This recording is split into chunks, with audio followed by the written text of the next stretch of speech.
Indian defence से related एक बड़ी अपडेट आई है। बता दें कि दिल्ली एनसीआर को हवाई खतरों से सुरक्षित करने के लिए स्वदेशी IADWS यानी integrated air defence weapon system की तैनाती की प्रक्रिया तेज हो गई।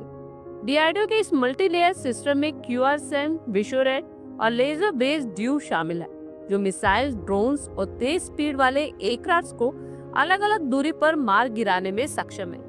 ये कदम तब उठाया जा रहा है जब पाकिस्तान ने ऑपरेशन सिंदूर के दौरान देश को निशाना बनाने की कोशिश की थी। एक रिपोर्ट के अकॉर्डिंगली पहले भारत अमेरिकन NASAMS को खरीदने की योजना बना रहा था, लेकिन उसकी कीमत काफी ज्यादा होने के कारण स्वदेशी सिस्टम को प्रेफरेंस दी गई। चलिए बताते हैं इन सभी सिस्टम के बारे में। पहला है QRSAM यानी quick reaction surface to air missile.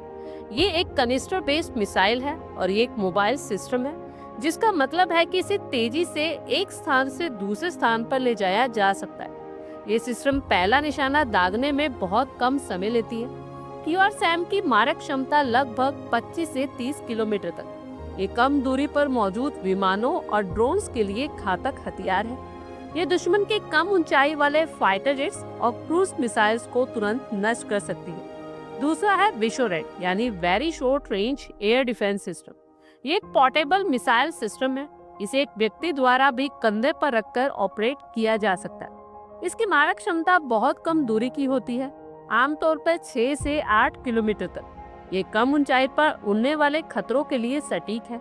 इसे RCI यानी रिसर्च सेंटर इंस्टीट्यूशन द्वारा डेवलप किया गया है। ये दुश्मन के हेलीकॉप्टर्स और छोटे UAV को नजदीक आने से पहले ही मार गिराती है। इसकी स्वदेशी इंफ्रारेड होमिंग टेक्निक इसे ज्यादा इफेक्टिव बनाती है।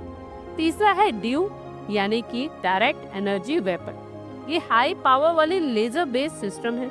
इसे centre for high energy system and sciences द्वारा डेवलप किया गया है।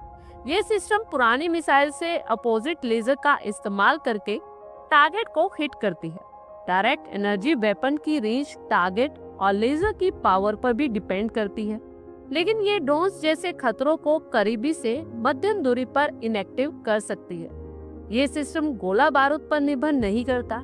इसका बेनिफिट ये है कि पर शॉट कॉस्ट कम बहुत हो जाती है। ऐसा इसलिए क्योंकि ये इलेक्ट्रिसिटी का इस्तेमाल करती है।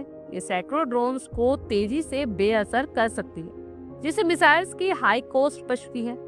IADWS का कंट्रोल एक सेंटर कमांड और कंट्रोल सेंटर द्वारा किया जाता है। 23 अगस्त 2025 को ओडिशा के तट पर इसका सफल परीक्षण किया गया था। परीक्षण के दौरान QRSAM, विशोरेट और हाई एनर्जी लेजर ने एक साथ 3 अलग अलग टारगेट्स को अलग अलग रेंज और ऊंचाई पर नष्ट कर दिया था। ये सिस्टम राष्ट्रीय राजधानी क्षेत्र के महत्वपूर्ण ठिकानों की रक्षा करेगी। DRDO प्रोडक्शन एजेंसीज के साथ मिलकर नेटवर्किंग और कमांड और कंट्रोल सिस्टम पर भी काम कर रहा है। आप लोगों की क्या कुछ राय है, कमेंट बॉक्स में शेयर करें। आई होप आपको हमारी ये वीडियो अच्छी लगी हो और आगे भी इसी तरह के अपडेट्स के लिए हमारे चैनल को जरूर सब्सक्राइब करें। धन्यवाद।